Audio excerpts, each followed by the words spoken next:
Amén. Les voy a invitar a que usted pueda abrir sus Biblias en el libro de Lucas, el capítulo 12. Si usted no ha traído Biblia, queremos prestarle una, así que ahí los hermanos están detrás con Biblias y para que usted pueda seguir la lectura. Lo hacemos de pie porque entendemos que debemos reverenciar la Escritura, que es la palabra de Dios, no al predicador. Esto no es una cuestión de predicadores, es una cuestión de Dios y su palabra y el poder de su palabra. Entonces lo hacemos con reverencia. Y este texto, el texto de Lucas, del versículo 22 al versículo 31, ya lo hemos abordado casi hasta la mitad. Así que yo voy a leer el primer versículo de la segunda mitad, aunque luego voy a hacer un resumen para los que no estuvieron en la primera ocasión, para tener idea de lo que estamos hablando. Pero permítanme hacer mención solamente de un versículo, tomamos asiento y luego vamos a hacer un resumen de los versículos siguientes. Leemos el versículo 27 y el versículo 28.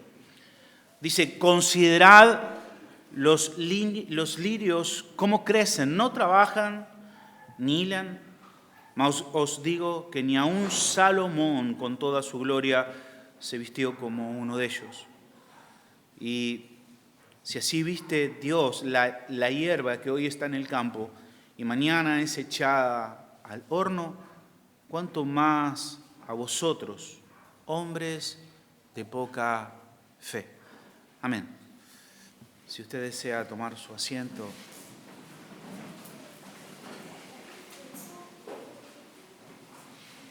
Estamos hablando acerca de la ansiedad, acerca del estrés, acerca del temor, acerca de las preocupaciones.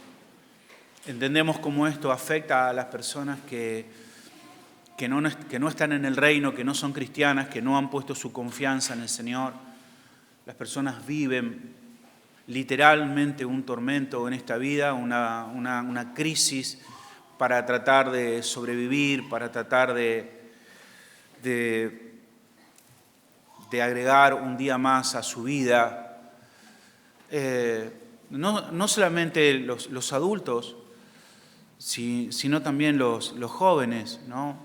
Me contaba un hermano antes de comenzar la reunión que en estos días, este fin de semana, uno de sus familiares, una joven, un adolescente, que hasta hace muy poquito tiempo tenía todas las características de una adolescente normal, de repente está en la mesa y comienza a convulsionar. Llevan al médico, aparentemente es un pico de estrés. El estrés motivado por las metas de este mundo, el tratar de cambiar su cuerpo, el gimnasio, las preocupaciones, el estrés, ¿no? Y de qué manera esto puede albergarse en la mente de una persona y tomar el control mental, los pensamientos, el control físico de una persona. Personas que están en las garras del temor a tal punto de que comienzan a tener evidencias físicas de esto, palpitaciones, sudor, terror, desmayos. Ahora, el Señor nos dice que es así, que aquellos que estamos en Él, aquellos que estamos en el reino de Dios, podemos vivir una vida libres de preocupaciones, libres de temor, libre de ansiedad, porque esto es parte de lo que el Señor les ofreció a estos discípulos que están escuchando, pero también nos ofreció a cada uno de nosotros por medio del Evangelio. Esto es posible. Un cristiano, nosotros como cristianos, quien nuestro Padre es el Señor, no debiéramos vivir sin esperanza como el mundo vive sin esperanza. aterrado por las circunstancias que pasan, la ansiedad, el estrés, medicados por un montón de circunstancias de su mente, ¿no? De angustias. Entonces el Señor nos dice que para quienes estamos en el Señor es posible mantenernos sobre los problemas, mantenernos sobre las preocupaciones, mantenernos sobre las ansiedades, teniendo una estabilidad emocional. ¿Entiende lo que digo, no? O sea, un cristiano debería ser alguien aplomado, un cristiano debería ser algo seguro en el Señor. Esa debería ser la característica de cada uno de nosotros y no una persona que está presa de las emociones, que no sabe qué pastilla tengo que tomar y que esto, que mañana. No, hermanos, si tú has respondido al llamado del Evangelio, el Señor no solamente te ha prometido paz y tranquilidad en el cielo, que ciertamente la tendremos, pero el Señor te ha prometido paz y tranquilidad aquí en la tierra.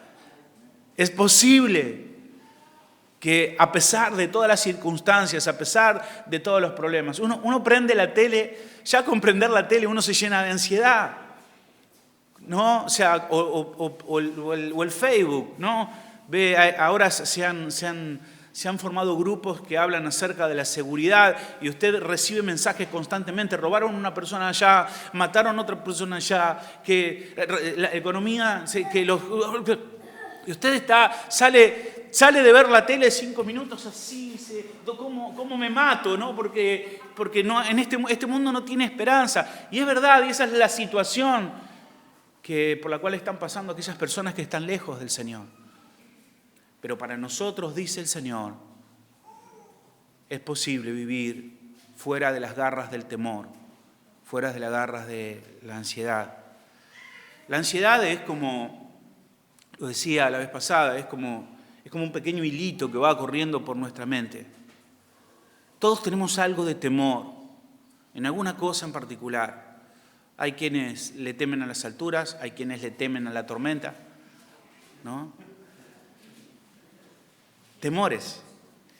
Ese temor está allí, pero si ese temor uno lo alimenta, ese temor pronto se convierte en un gran río que empieza a llevar todos los demás pensamientos, hasta solamente fijarnos en ese temor. Ahora la pregunta es cómo escapamos de la preocupación, cómo escapamos de las preocupaciones cuando hay una enfermedad. Hay una enfermedad, perdí el trabajo, un ser querido mío está en una situación difícil. Claro que es fácil muchas veces a cada uno de nosotros decirle al hermano, confía en el Señor, te leo un salmo, te leo el Salmo 23, vamos, si no te levantas con esto, no te levantas con nada. Es fácil leer la Biblia a otra persona, pero ¿qué pasa cuando eso está en ti? Cuando eso está pasando en tu mente, cuando está pasando en tu cabeza. ¿Cómo escapamos de la preocupación?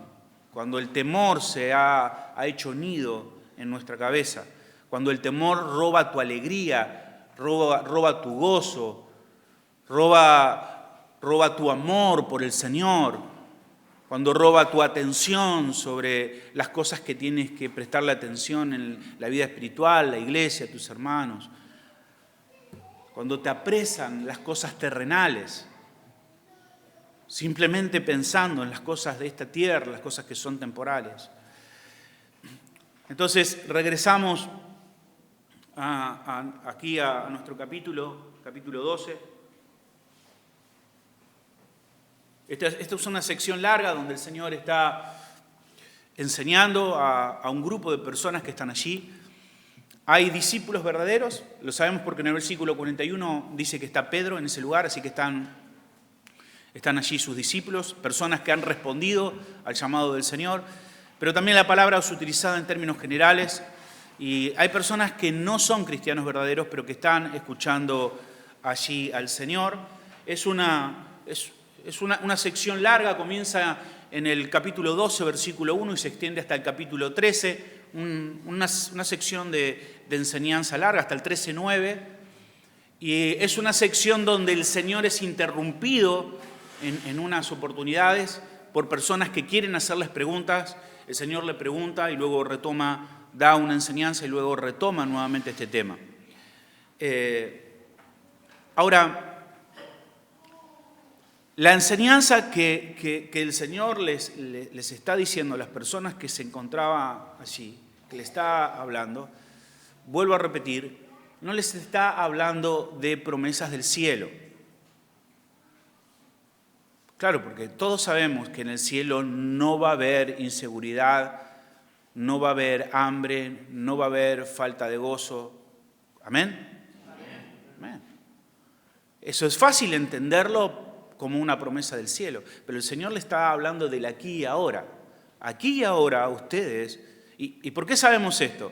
Bueno, por los mandamientos de los versículos 22, 29 y 32, que pueden traducirse como: dejen de estar ansiosos. O sea, esto es un mandamiento actual, ahora. No es, escuchen, cuando lleguen al cielo van a dejar de estar ansiosos. Cuando el Señor venga a buscarlo, entonces ustedes van a estar lejos de la preocupación. No, puede traducirse literalmente como dejen en este momento, dejen de estar ansiosos, dejen de estar preocupados, dejen de estar temerosos. Ahora, este pasaje es un pasaje paralelo. Esto quiere decir que es un segmento, un pasaje donde este pasaje se repite en otra sección de las Escrituras, en Mateo 19, Mateo 6, del 19 al 34, parte del Sermón del Monte. Ahora quiero decirles algo. Este segmento del Sermón del Monte en Mateo es otra oportunidad, no es la misma oportunidad. Es en regiones diferentes, en tiempos diferentes. El Señor está dando la misma enseñanza, pero en otro momento de su ministerio y a otras personas, a otra audiencia, en otro lugar. Esto es para decirles, hermanos, que el Señor no es que le está diciendo solamente a estas personas en este solo lugar: hermanos, es posible que usted viva lejos de la ansiedad, lejos del temor, sino que el Señor lo enseñó en muchas oportunidades y es parte de su enseñanza y es algo que se lo dijo a otras personas. Por lo tanto, no es una única enseñanza aquí en Lucas, sino es parte de lo que el Señor les demandaba para aquellas personas que le querían seguir. Los está llamando aquí una vida libre de ansiedad, libre de preocupaciones, libre de temor. Le está diciendo que es posible salir de las garras del temor. El apóstol Pablo llama esto como una paz que sobrepasa todo entendimiento. Es así. Una paz que no puede explicarse humanamente. No tiene explicación. O sea, cuando otra persona dice: ¿cómo puedes tener paz? ¿Cómo puedes estar tranquila? ¿Cómo no puedes estar aterrado? Usted puede decir como el apóstol Pablo: porque Dios me ha provisto de una paz que está fuera de entendimiento, que sobrepasa todo entendimiento humano. Una paz que pone fin a la ansiedad, al temor, a las preocupaciones, al pánico, esas cosas que pueden debilitarnos, ser molestas en nuestra vida espiritual, que nos pueden deprimir, que nos pueden distraer del propósito que tenemos para con el Señor. Y vimos por qué estas cosas afectan, por qué el temor, por qué la preocupación afectan a nuestra vida espiritual. Y yo he querido por lo menos recordar 6 cosas que el texto nos dice, 3 de las cuales ya la hemos visto en el sermón anterior. Y una es que la preocupación muestra nuestra falta de entendimiento en el propósito de Dios. La segunda es que la preocupación no entiende de prioridades, cuáles son las prioridades de Dios. La tercera es que la preocupación no entiende la soberanía de Dios, y hasta allí llegamos. Y hoy veremos que la preocupación no nos permite ver la preferencia de Dios. La quinta, la preocupación no nos deja disfrutar de la paternidad divina. Y la sexta, la preocupación impide el placer divino. Y repasamos rápidamente a los puntos que vimos anteriormente. Primero, la falta de entendimiento. el temor nos aleja del entendimiento de los propósitos de Dios. Versículo 22, dijo luego a sus discípulos, por tanto os digo, no afanéis por vuestra vida. Esta vida está hablando de cosas materiales y precisamente nos dice que es de esta vida a la cual se refiere, dice que es qué comeréis ni por el cuerpo que vestiréis. Y el versículo 23, la vida es más que la comida y el cuerpo más que el vestido. La pregunta que yo le hago a ustedes es, si están en el Señor, ¿cuál cree que es el propósito del Señor para usted? Se lo voy a hacer en otros términos. ¿Usted cree que Dios tiene un propósito para con usted? Ok, eso sería un buen punto para empezar. Pensar de que el Señor me ha llamado a su reino, que el Señor ha dado su Hijo, que el Señor nos ha limpiado, y eso tiene un propósito, no simplemente el comernos y el vestirnos. O sea, no solamente Dios ha hecho eso para darnos de comer. Entonces, entendemos que hay un propósito de parte de Dios. Dios no nos creó solamente para sobrevivir, es decir, ok, vamos a cambiarle el corazón, vamos a cambiar su mente, sus pensamientos, y ahora que se arregle para vivir. No. Dios me creó a mí y lo creó a usted, no para que participemos de un reality de supervivencia. No sé si usted vio esa gente que está tratando de sobrevivir con lo poco que tiene, ¿sí? Tratando de buscar comida, no sé, comen cosas que uno nunca se hubiese imaginado que iba a comer y están en una especie de competencia por sobrevivir. ¿Usted cree que Dios está mirándonos a nosotros y decir, a ver cómo se le arregla? A ver cómo come, va a comer cucaracha. No. No es que el Señor nos llamó y ahora, bueno, arréglate por las tuyas. El objetivo y el propósito y el diseño de Dios para nuestra vida es mucho más que comer, que seamos una máquina de masticar cosas, un maniquí para ponernos y probarnos constantemente ropa. Dios tiene un propósito y una prioridad para con sus hijos, para los que ha llamado a su reino. Dios cuida todas las cosas y ahora lo vamos a ver. Sí, Dios cuida de un ave, Dios cuida de un insecto, pero ¿cuida todas esas cosas por igual?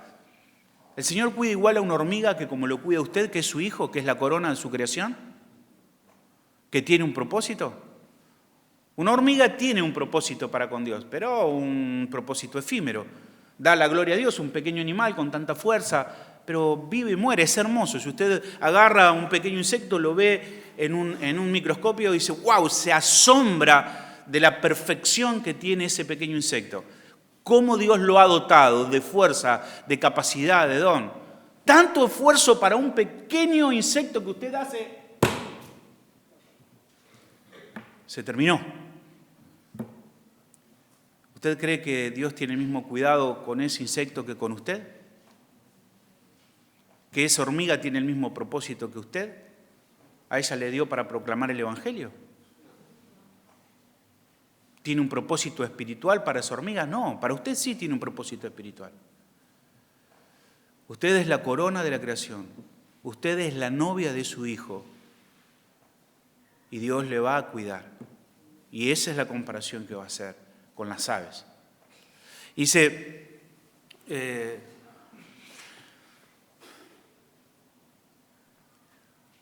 hecho, miren, nosotros podríamos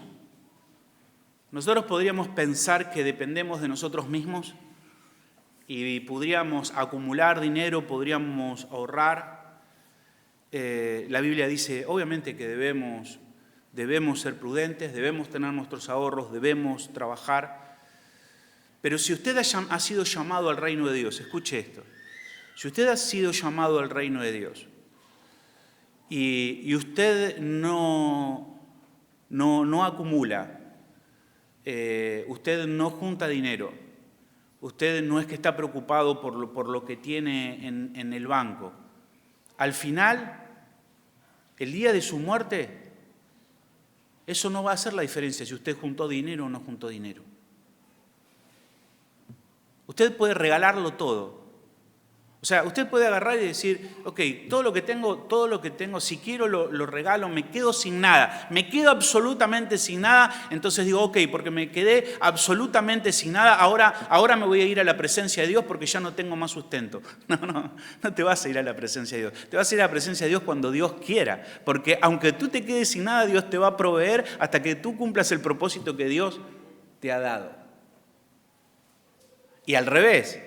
Si tú acumulas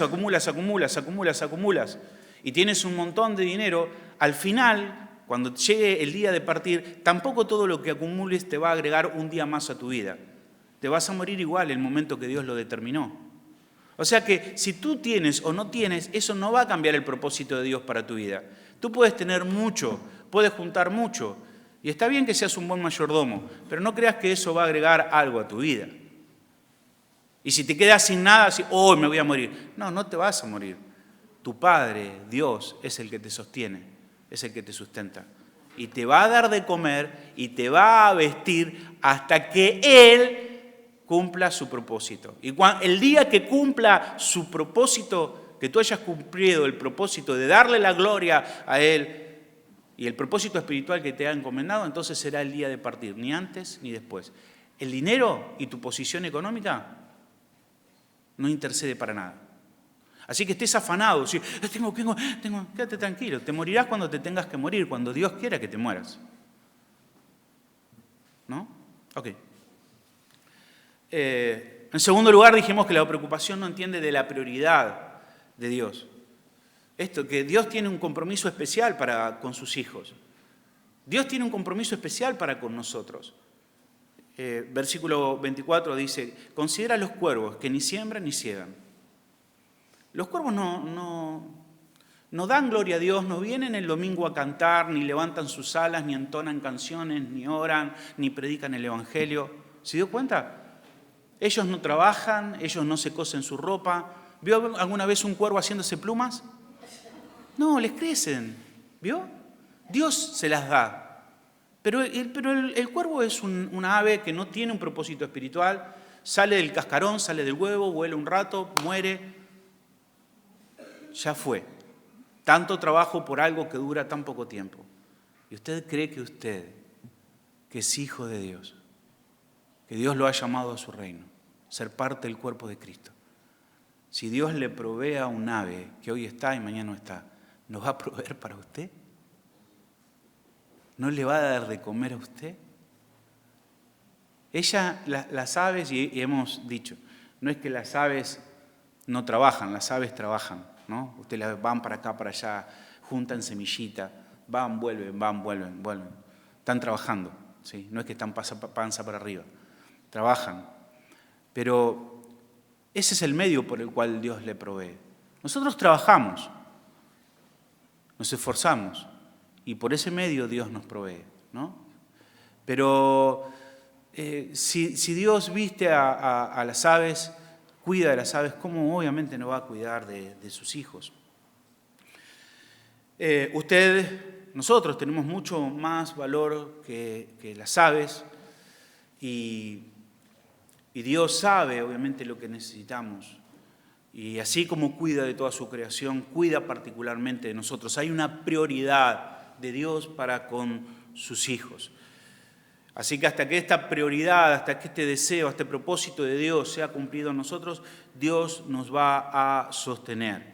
Entonces la preocupación por la necesidad de lo que tenemos, de lo que nos vestimos, es no entender la prioridad que tiene Dios. Si yo creo que yo tengo que conseguirme para comer, está bien, debo hacerlo, pero no creas que tú eres el que... No, o sea, es Dios el que te provee, es Dios el que abre puertas, es Dios el que provee, es Dios el que te da fuerza, es Dios, ¿no? Entonces, cuando nosotros entendemos esto, el temor, entendiendo la prioridad de Dios, entonces el temor no debería tener sentido en nuestras vidas. Esto nos lleva al tercer punto, la preocupación no entiende la soberanía de Dios. Versículo 25 y versículo 26. ¿Quién de vosotros podrá con afanarse añadir a su estatura un codo? Un poco. Querer ser más alto. No la idea de hoy usan unos tacazos así, ¿no? Pero digo de forma natural. ¿no? Un hermano me dijo cuando terminé el sermón, me dijo, no, pero yo escuché en Tailandia que hacen unas operaciones que les van cortando las piernas y se las van estirando y después logran como 10 centímetros. Ese se esmeró mucho y creció. Bueno, no es el punto del pasaje. O sea, lo que está diciendo es que, hermano, usted naturalmente, por más que se afane, no va a crecer, no va a poder alargar algo de su estatura. Y eso es algo mucho menor que alargarse la vida. Si usted no puede alargarse la estatura, mucho menos va a poder agregar años a su vida. Por más que se afane, esta sociedad ha hecho de la salud un dios. Adoran al dios de la salud. El gimnasio, las proteínas, que mismos estos, y que está bien cuidarse. Que el step, que usted ve personas que están consumidas por esta fascinación de qué se come, de qué no se come, del ejercicio. Está bien no estar gordo, está bien no ser glotón, no caer, o sea, está bien ser sabio. Somos templo del Espíritu Santo, pero que todos tus pensamientos estén con respecto a tratar de alargar tu vida, de llegar, decir, ok, yo estoy trabajando para vivir 103 años plus, dice, ¿no? Las pastillas esas, ¿no? Y usted ve el viejito que está haciendo ejercicio.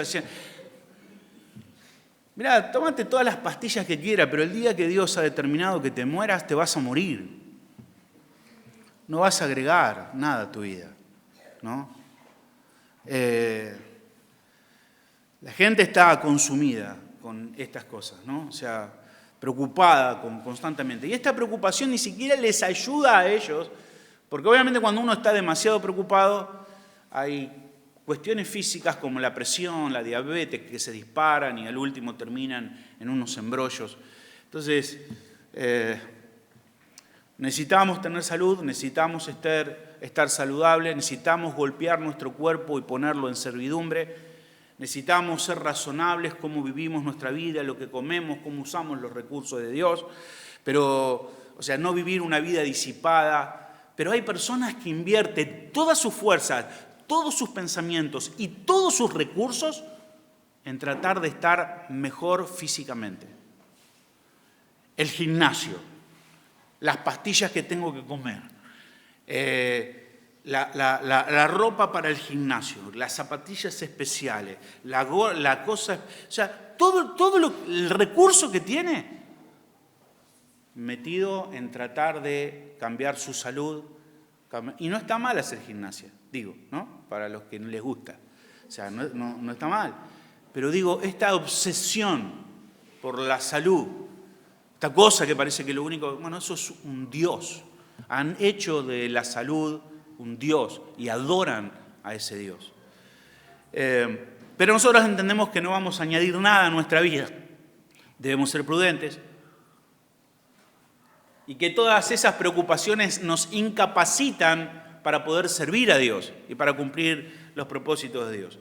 Dios nos dio vida, entonces Dios nos va a sustentar hasta que nuestro servicio al Señor acabe.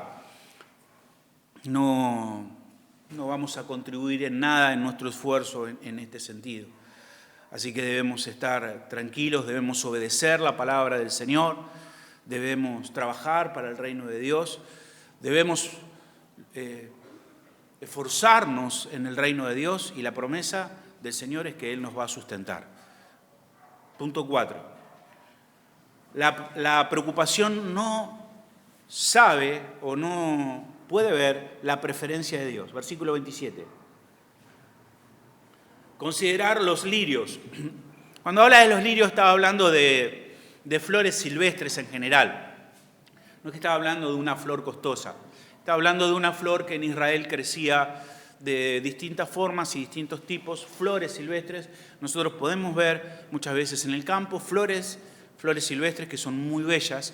Y este es el caso, dice, considerar los lirios como crecen, no trabajan, tampoco los lirios trabajan. ¿Vio alguna vez usted una planta en la parada del colectivo diciendo, no llego al laburo? No, los lirios no trabajan, no hilan para poder vestirse como se visten, dice, porque ni aun Salomón con toda su gloria se vistió como uno de esas flores silvestres, ¿no? Observen, les dice, cómo no trabajan ni están cosiendo para hacerse su ropa. No trabajan para tener belleza. O sea, tienen una belleza, pero esa belleza se la ha dado Dios. Ellos no trabajan por esa belleza. Pero sin embargo, como decía antes, si usted alguna vez, a mí me gustaba cuando era chico, me habían regalado un kit de ciencia, un pequeño microscopio con algunas cosas así, un kit de ciencia, no sé si eso existe o está todavía. Entonces a mí me gustaba cualquier cosa que agarraba por ahí meterlo en el microscopio y ver cómo era. Y me llevé un gran asombro cuando yo colocaba insectos o colocaba el pétalo de una flor bajo el microscopio. Si usted coloca el pétalo de una flor bajo el microscopio, va a ver que tiene una belleza impresionante. Los colores, las texturas, o sea, es infinitamente hermoso. Ahora usted agarre la tela más costosa que se haya hecho en el mundo, la más costosa, la mejor tela, y póngala debajo del microscopio. ¿Sabe lo que va a ver? Va a haber unos hilos ásperos. No va a haber belleza en eso. La flor ni siquiera trabajó por esa belleza. Dios la vistió con esa inmensidad de belleza que tiene. Usted puede tomar la prenda más hermosa que quiera, de lana, de seda fina, la prenda más costosa que pueda haber en el mundo, de algodón, de una fibra sintética, y usted la observa bajo un microscopio y eso es nada más que un pedazo de trapo.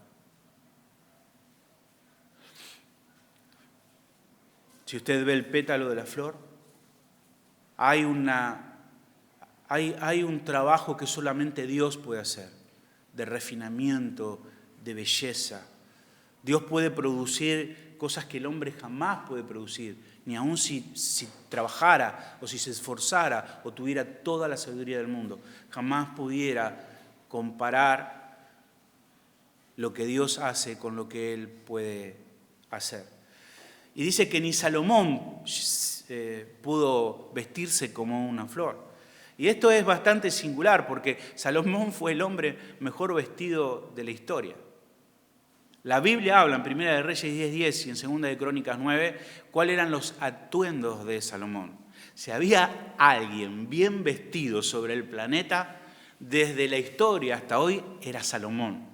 Lea y luego vea los atuendos de Salomón, lo majestuoso de los atuendos de Salomón, lo costoso, lo increíble, lo sorprendente de los atuendos de Salomón. Pero ¿sabe? Dice aquí que ni siquiera Salomón se podía vestir como una flor silvestre. Se podía comparar la belleza de lo que Dios puede hacer con lo que el hombre puede tener. Hay una creatividad hermosa en las flores. A mí particularmente me gustan las flores. En este último periodo me gustan más los cactus, que son más simples. Y ahí tengo en casa bastantes cactus. Y aunque es una planta que parece muy simple, que no tiene mucha vida, es una planta hermosísima. No sabe usted la cantidad de cactus y variantes que hay, de los colores que hay. Y yo cada vez que paso y los veo y me detengo ahí para hacer algo con ellos, no puedo dejar de ver la mano de Dios, la creatividad de Dios, el cuidado de Dios. Impresionante, ¿no?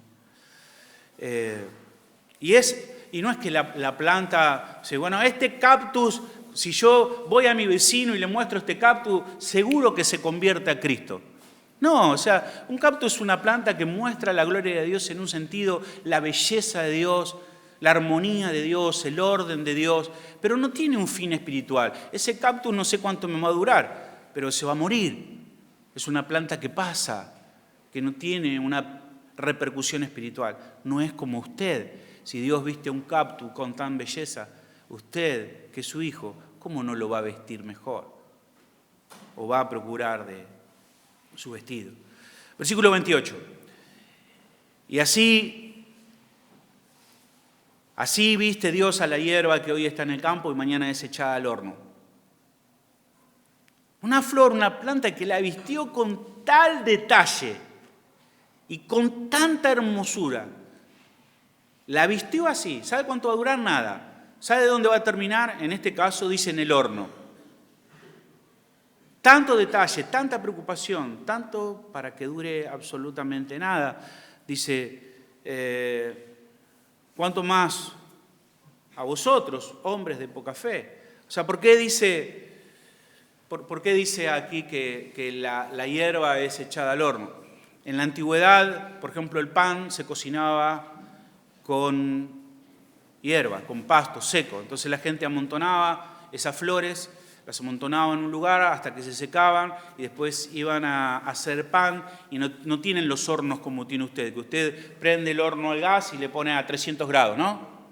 Y dice, ok, cuando está a 300 meto la pizza y sale la pizza. No, ellos regulaban la temperatura con la cantidad de hierba que metían. Entonces sabían que para llevar el horno a 300 grados tenían que meter una parvada de hierba hasta que se caliente el horno.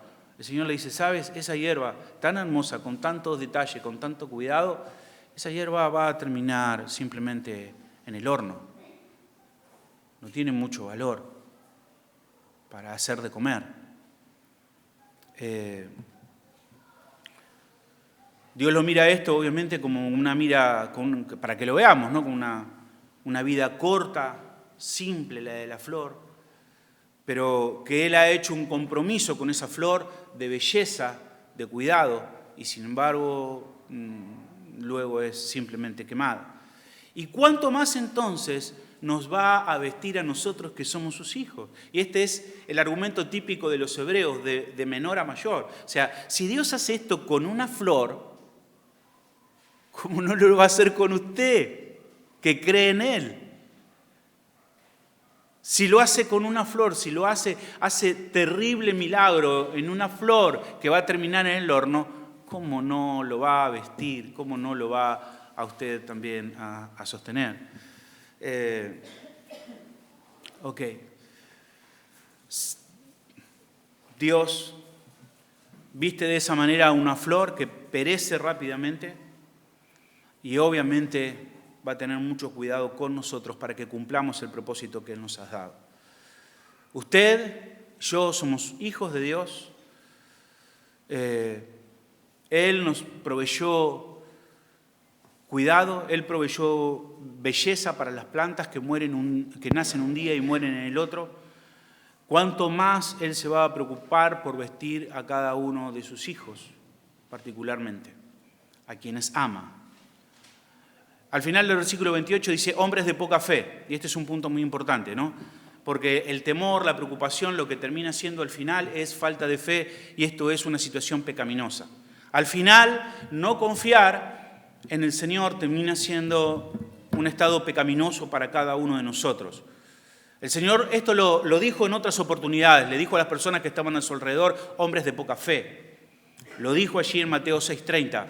Lo dijo en Mateo 14:31, lo dijo en Mateo 16:18. Incluso se puede, si volvemos a Lucas, puede referirse al momento, ¿recuerdan cuando los discípulos estaban preocupados porque se hundían en la barca? Que querían pasar allí de un lado a otro y de repente los sorprendió en el medio una tormenta y ellos estaban aterrados, estaban preocupados y el Señor luego se acercó y les dijo, ¿por qué tienen miedo? Hombres de poca fe. O sea, ¿dónde está su fe? ¿Dónde está su fe? O sea, esas personas que están ahí creen que el Dios del universo, el creador de todas las cosas, aquel que los había llamado a ser apóstoles y predicadores, al cual les había dado una tarea trascendental en la historia de la iglesia, de repente los iba a dejar que se mueran y no más. Hombres de poca fe. ¿Por qué se estaban afanando? ¿Por qué estaban temiendo? ¿Por qué estaban preocupados? ¿Por qué el pánico se les había metido dentro del cuerpo si ellos conocían las promesas de Dios? Entonces no es una cuestión de no conocer las promesas de Dios, es una cuestión de falta de confianza, es de no confiar en Dios. El problema es que tenemos que reconocerlo, y si estamos llenos de temor y llenos de ansiedad y llenos de estrés es porque no estamos confiando en el Señor, y eso es pecaminoso. No confiar en el Señor, no confiar en su conocimiento, no confiar en su sabiduría, no confiar en la compasión del Señor, no confiar en Él, en su poder, en sus posibilidades o en sus recursos. No confiar en que Dios puede proveerte termina siendo al final pecaminoso. Porque al final estaríamos pensando entonces que el diablo es más fuerte que Dios. ¿Usted piensa eso? Bueno, entonces si no confiamos, pensamos entonces que el diablo es más poderoso que Dios, y eso es una blasfemia, sin lugar a duda. 5. La preocupación no nos deja disfrutar de la paternidad divina, y aquí termino. ¿Y qué quiero decir con esto? Versículo 29. Vosotros pues no os preocupéis por lo que habéis de comer, ni por lo que habéis de beber, ni estéis en ansiosa inquietud. ¿Tiene ahí el versículo? ¿Lo está leyendo? Ok. ¿Vio cuando dice vosotros pues no os preocupéis? ¿Lo leyó? Ok. ¿A quién le está hablando? A los discípulos, ¿sí, no? ¿Y a quién más? A nosotros. Te está diciendo, vosotros, los que estamos aquí, los que estamos en el Señor, pues no os preocupéis por lo que habéis de comer. ¿Cuántos están preocupados por lo que les espera en la casa al mediodía? Decir no. Si se va a la reunión 5 minutos más, mi cabeza ya se empieza a ir por otro lado y ya me desconecté del predicador, no importa lo que esté haciendo, porque ya estoy pensando en los ravioles, el carbón. Acá dice, no os preocupéis por lo que habéis de comer. No en el sentido, hermano, que usted llega a su casa y su esposa le pregunta, ¿qué vamos a comer? No sé, el pastor dijo que no me tenga que preocupar. No.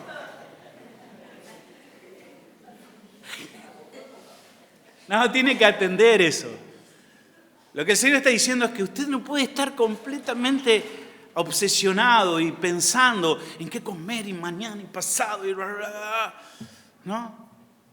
Mucho mejor la esposa, que usted siempre le pregunta, mi amor, ¿qué vamos a comer? No sé. ¿Son más bíblicas o no? No sé, lo que el Señor provea.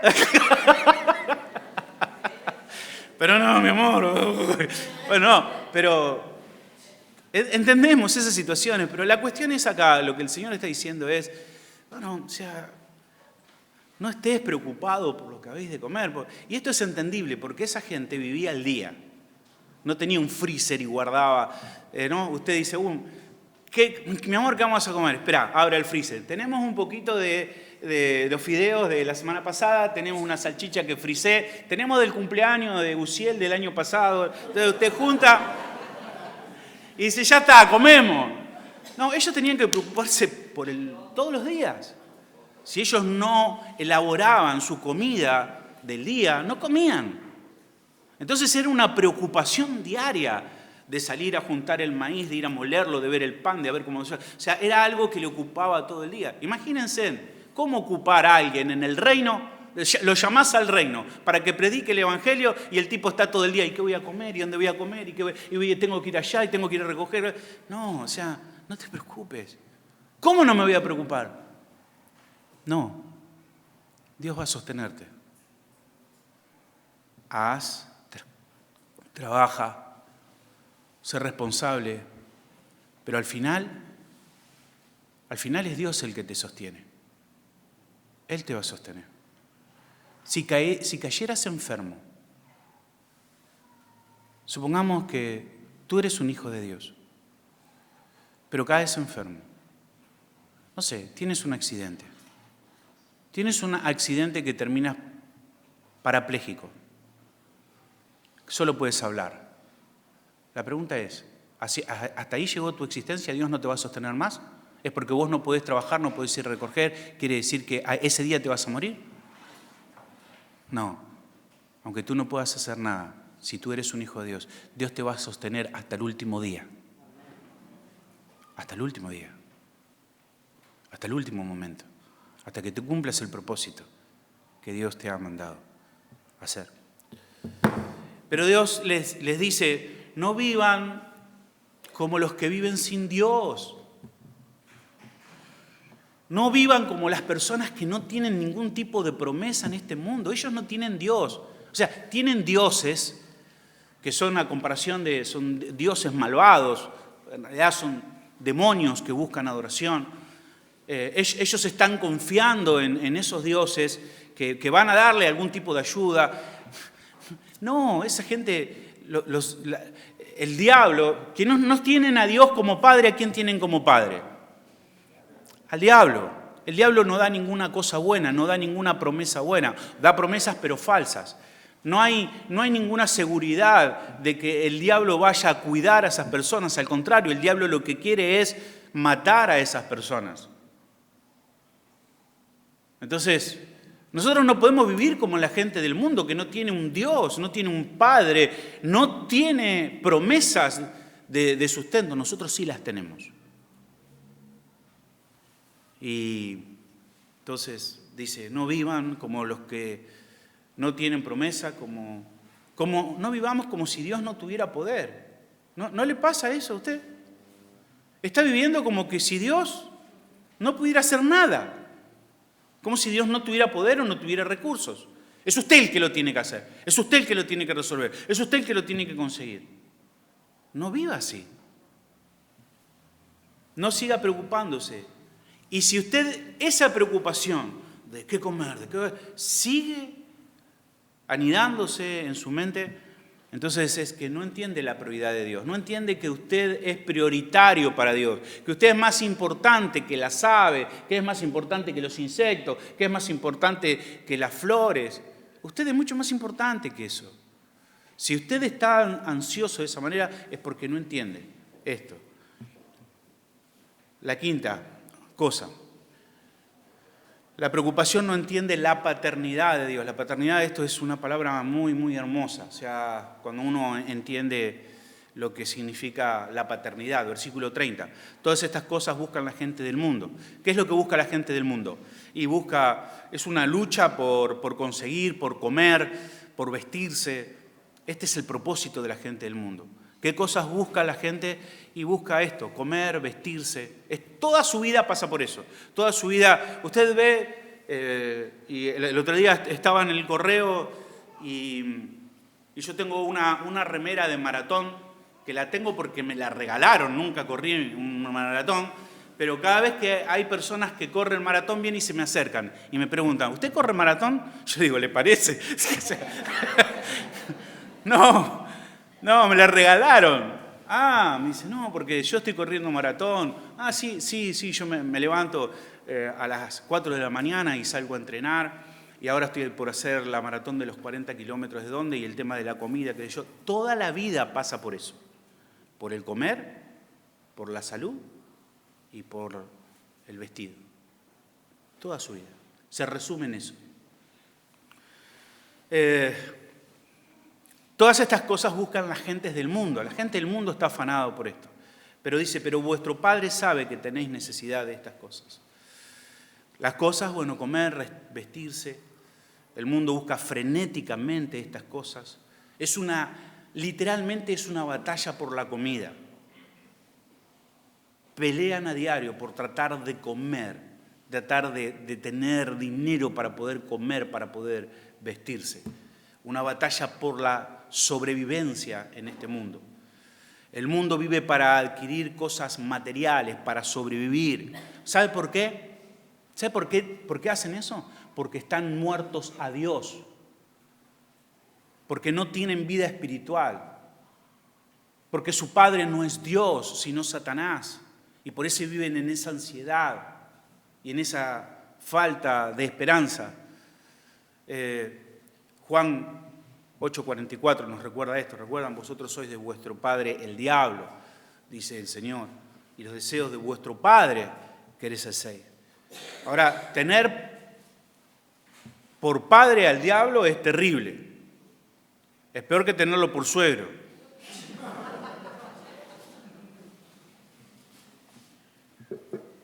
Por padre, o sea, si hubiese algo terrible que pudiera decir, ¿sabe quién es tu padre? ¿Quién? El diablo. Yo entraría ahí en ansiedad, en terror, ¿no? ¿Sí, qué me va a dar? O sea, tener de padre, y el Señor Jesús le dice, ¿pero saben quién es su padre? Abraham, no, el diablo. El diablo es su padre. Algo terrible, ¿no? O sea, nunca puedo esperar nada bueno de Satanás, porque Satanás esencialmente es malo. O sea, no puedo esperar ningún buen deseo de Satanás, porque Satanás esencialmente busca lo malo para mí. Entonces sería terrible pensar que Satanás es mi padre. La gente del mundo son personas que están cegadas, que son ignorantes espirituales. Ellos ignoran acerca de las promesas de Dios, acerca de la providencia de Dios. Son incapaces de poder descansar en una palabra del Señor. Imposible. Imposible que puedan creer y sostenerse en las promesas de Dios o en el poder de Dios.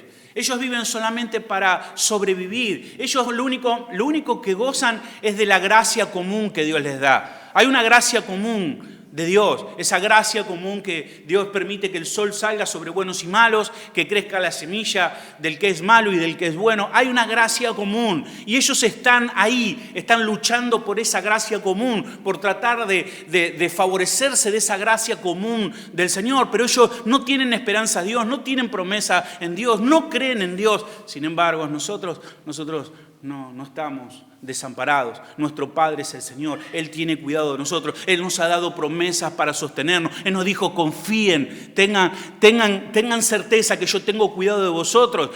Simplemente miren a su alrededor. Ve toda la belleza que está en el mundo. Ve todo el cuidado que tengo en el mundo. Si tengo cuidado por estas cosas que no tienen un propósito espiritual, ¿cómo no lo voy a tener contigo? Sostente con esta palabra, sostente con esta promesa, que nunca estés afanado, porque pensar que de ti mismo depende tu vida. No, tu vida depende de Dios, de tu Creador, de tu Padre, que tiene cuidado de ti. Y qué maravillosa palabra Padre, porque Padre es proveedor, Padre es alguien que cuida, Padre es alguien que sabe lo que necesito, y cuando sabe lo que necesito, entonces te da lo que necesitas. Es como tú lo haces con tu hijo. Cuando tú ves la necesidad de tu hijo no necesita mandarte un mail para decirte quiero la mamadera. Tú sabes lo que necesita y tú le provees, porque sí es un Padre. Y Dios es nuestro Padre. Ese es el contraste. El mundo no tiene esperanza, no tiene Dios. Está afanado por estas cosas. ¿Qué cosas? Por el comer, por el vestirse. La moda. Hay gente que trabaja en la moda aquí. Solemos visitar a unos hermanos. Ahora hace tiempo les debemos una visita en Capital. Ellos se dedican a confeccionar ropa de moda, ¿no? Y a veces vemos las cosas que cosen y dicen, esta cosa se pone la gente, ¿no? ¿No? Uno se pregunta. Y dan mucho trabajo, porque trabaja y dice, yo jamás me pondría algo así, ¿no? Pero constantemente haciendo cosas nuevas, constantemente, porque el mundo está obsesionado, sin confianza en Dios, sin esperanza en Dios. Su única motivación es sobrevivir en este mundo, comer, vestirse. Pero vuestro Padre, y aquí por primera vez el Señor Jesucristo habla de Dios como Padre. Le dice, ustedes tienen un Padre, y ese Padre es Dios. Y Él tiene recursos, Él puede crear. Él es el creador de todas las cosas, ese es el que sustenta todas las cosas, ese es su Padre. Recursos infinitos, poder infinito. Y Él sabe lo que necesitas. ¿Cómo Dios, que es tu Padre, no ha de proveerte?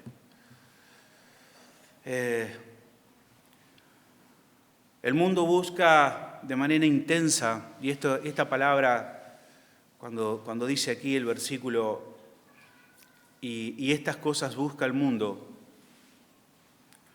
si usted busca, hace un estudio de esta palabra, la palabra buscar es buscar algo intensamente, buscar algo con todas tus fuerzas, buscar algo con todos tus recursos, buscar algo con toda tu mente, con toda tu alma, con todo tu ser. Buscar comer, buscar vestirte, buscar agregar un día a tu vida. Esa es el resumen, la vida de las personas sin Dios. Buscan frenéticamente, desesperadamente, viven por estas cosas, mueren por estas cosas. Pero esto obviamente es la vida humana, sin orden, con el diablo de padre, el cual no hace promesas verdaderas, no da ningún tipo de beneficios, no se ocupa de sus hijos para que estén bien, lo único que se preocupa es de hacer mal. Entonces ellos están solos y lo único cosa buena que tienen en sí básicamente es la gracia común de Dios que ha derramado sobre todos. Es Dios permitiendo que la lluvia caiga, que las plantas crezcan, que el que siembra coseche. Pero solamente gracias a Dios. No tienen garantías de Dios, no tienen promesas de Dios, no tienen paternidad en Dios. Ahora el contraste dice, vuestro Padre sabe que tenéis necesidad de estas cosas. O sea, Él sabe lo que necesitamos y un padre actúa conforme a esto.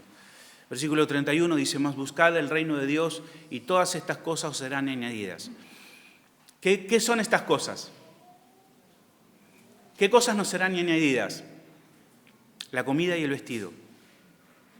Busca el reino de Dios, no te afanes por lo que comer y por qué vestir, porque si tú buscas el reino de Dios, estas cosas te van a ser añadidas. Y este es el principio clave. Si tú buscas el reino de Dios, se te van a añadir estas cosas. Dios te las va a dar. Si tú quieres vivir una vida plena, si tú quieres vivir una vida realmente reposada, entonces aléjate de estos temores, líbrate de esta ansiedad, líbrate del temor. No te concentres en el qué comer, en el qué vestirte. Concéntrate en el reino de Dios. No te concentres en tu cuerpo. Concéntrate en el reino de Dios. Ahí dice Mateo 6:33. Está hablando allí el Señor y dice, o sea, el Señor Jesús le dice de esta manera. Dice, mas buscad primeramente el reino de Dios y su justicia y todas estas cosas serán añadidas. La preocupación predominante del mundo es comida, bebida, vestido. Comida, bebida, vestido. Comida, bebida, vestido. Todo lo que se le pasa por la mente al inconverso. Inconverso salió de trabajar, está pensando qué comer, está pensando qué tomar. Y después que comió y después que tomó, está pensando qué vestirse. Y después que se vistió, otra vez está pensando qué comer, qué tomar y qué vestirse. Pero la meta que debe predominar en nuestra vida no es ni la comida ni el vestido. Es el reino de Dios. Es esperar la salvación en Cristo. El enfoque en nuestra vida debe ser adorar y servir y proclamar el nombre de Cristo y vivir de una manera obediente a la palabra de Dios, buscar la verdad, la santidad y el amor. El apóstol Pablo lo dice en Colosenses de una forma más clara, Colosenses 3:1. Dice, sí, o sea, si estás en Cristo, sí pues habéis resucitado con Cristo, ciertamente hemos resucitado con Cristo, amén. Si habéis resucitado con Cristo, esto puede ser leído de esta manera, ya que habéis resucitado con Cristo, entonces continúen buscando las cosas de arriba. O sea, ya que eres cristiano, ya que eres hijo de Dios, esto es así, entonces estás buscando, obviamente no estás buscando las cosas de acá abajo del mundo, sino que continúa buscando las cosas de arriba. Su vida para el reino. Lo demás va a ser añadido. Dios puede añadir mucho más de lo que usted necesita. Incluso Dios le puede añadir en abundancia. Usted busca el reino.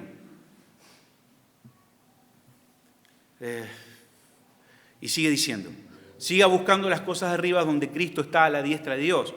Busquemos la honra de Cristo, busquemos la exaltación de Cristo, la gloria de Cristo, busquemos proclamar a Cristo, busquemos entronar a Cristo como nuestro Señor y Salvador, como gobernante de nuestras vidas, de nuestros destinos.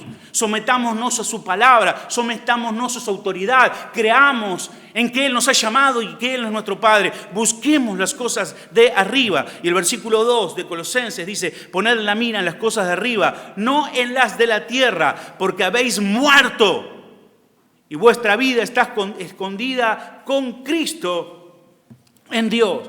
Nuestra vida tiene que estar totalmente dirigida hacia las cosas que son espirituales, hacia la vida eterna. Nuestra vida debe estar dirigida hacia la gloria de Dios, para que Él pueda verse como Señor y gobernante de todas las cosas, como aquel que nos ha llamado y que nos sostiene. Y debemos vivir para su honor y para dar gloria a su nombre. Dice Lucas 16:16 que la primera búsqueda de las personas es buscar el reino.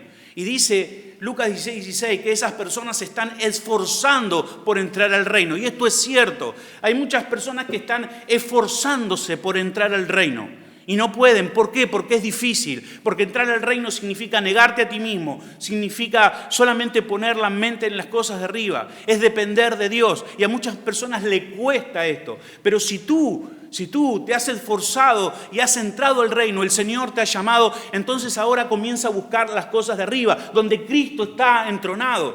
Pon tus pensamientos en las cosas eternas. ¿En quién es Dios? ¿En quién es Cristo? Él es el Señor. Él es el que nos ha llamado y Él es el que nos hace sustentar. Pongamos nuestra mente en las cosas de arriba. Debemos confiar, debemos esperar en nuestro Señor. Incluso si volvemos de regreso a las parábolas de Mateo 13, recuerda, nosotros debemos ser los que vendamos todo para comprar allí la perla del gran precio. Los que nos despojamos de todo para comprar ese campo donde está escondido el gran tesoro. Esa es la vida de un cristiano, que se abandona de sí mismo, pone la vista en Cristo y busca estas cosas. Y esto no es algo nuevo, termino ya, y esto no es algo bueno, esto no es algo nuevo para los judíos. Usted dice, bueno, la gente que está ahí no está entendiendo lo que el Señor dice.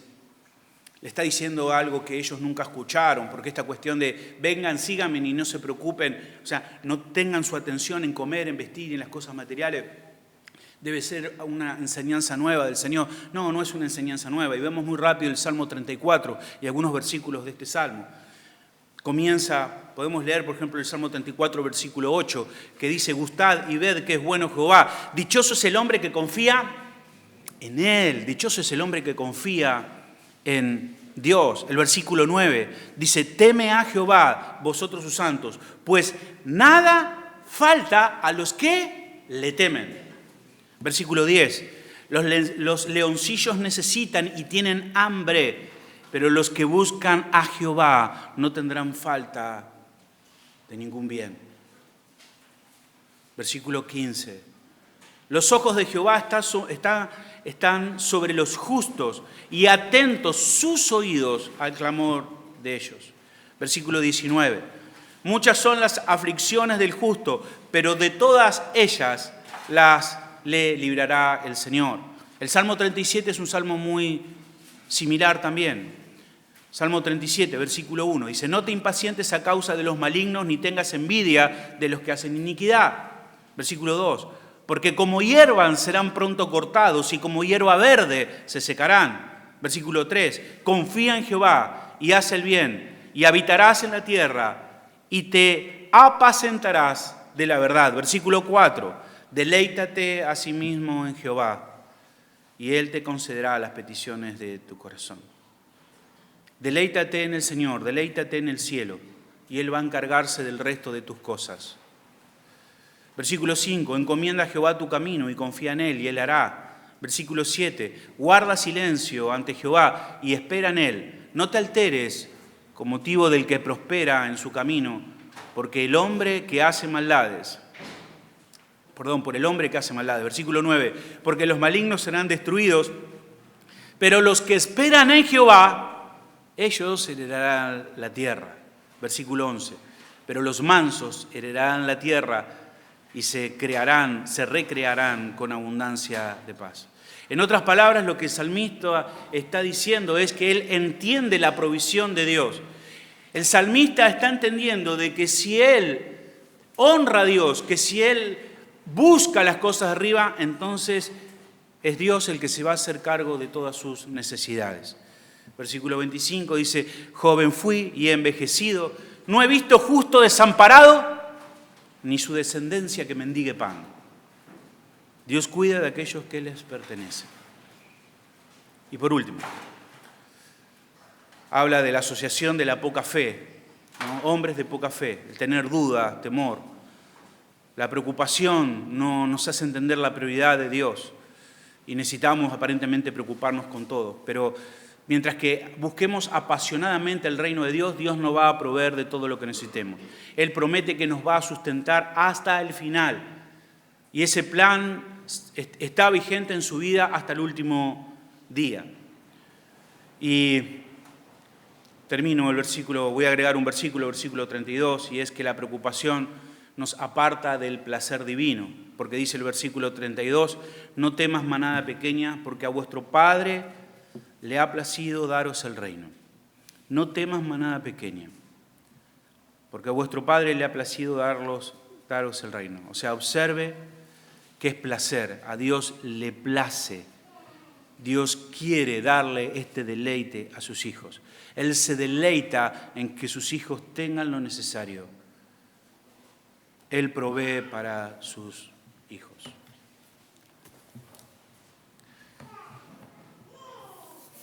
Si tú es la primera vez que estás aquí, si tú estás lleno de temor, lleno de preocupaciones, lleno de ansiedad, si has ido al médico y te ha dicho, escúcheme, usted tiene un grave problema, usted tiene la ansiedad del Roquefort, tome 3 pastillas y coma medio kilo de Roquefort por día y así usted va a estar controlado en su ansiedad. Si usted está completamente afanado por las cosas que tiene que conseguir y hacer, usted tiene un grave problema. Usted puede ser una persona de poca fe. ¿Vio? No le dijo que eran hombres que no tenían fe, dijo que eran hombres de poca fe. Usted puede ser un hombre de poca fe. Puede ser una persona que cree que estar aquí es perder el tiempo porque afuera puede ser más productivo, porque puede ganar dinero. Muchas personas que creen esto. Muchas personas dicen, ¿saben qué? No voy a venir porque yo tengo muchas cosas que hacer. Hombres de poca fe. Poca fe.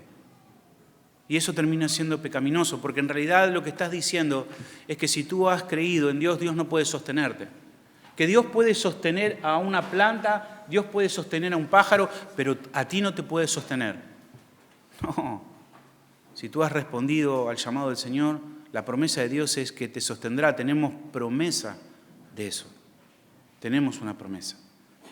Pero si eres una persona de poca fe, hermano, pon tu mirada en las cosas de arriba. Trabaja para el reino. Trabaja para la gloria de Cristo. Trabaja, comprométete en la iglesia. Comprométete con tus hermanos. Haz de tu vida la prioridad, que es extender el reino, buscar el reino. Haz eso tu prioridad. Y te vas a morir de hambre. No. Dios te va a sostener. Y Dios puede darte abundantemente. ¿Lo crees? ¿Lo crees? Lo veremos. Amén. Pero si has venido hoy y se viene esta manga de loco, vienen acá y dice que no, ¿cómo es esto? Y a propósito me estoy pasando de la hora, porque algunos están apurados, así, va a terminar, tengo que ir a comer. Lo voy a tener un rato más acá. Porque tiene que ver con la aplicación del sermón, ¿no? Pero, hermanos, si tú estás aquí y no has respondido al llamado del Evangelio, si tú te estás forzando para entrar con tus propias fuerzas, el llamado del Evangelio es difícil. Es dejar todo, abandonarte a ti mismo, es negarte a ti mismo. Es abandonar tu orgullo, es abandonar el depender de tus propias fuerzas. Es difícil. Pero si tú respondes al llamado del Señor, el Señor ha de ser tu Padre. Y no hay nada mejor que tener por Padre a Dios. Amén. Él tiene cuidado de nosotros. Amén. Confiamos en Él y esperamos en Él. Padre, gracias por tu palabra. Gracias porque a ti te ha placido darnos el reino. A ti te ha placido, Señor, llamarnos y distinguir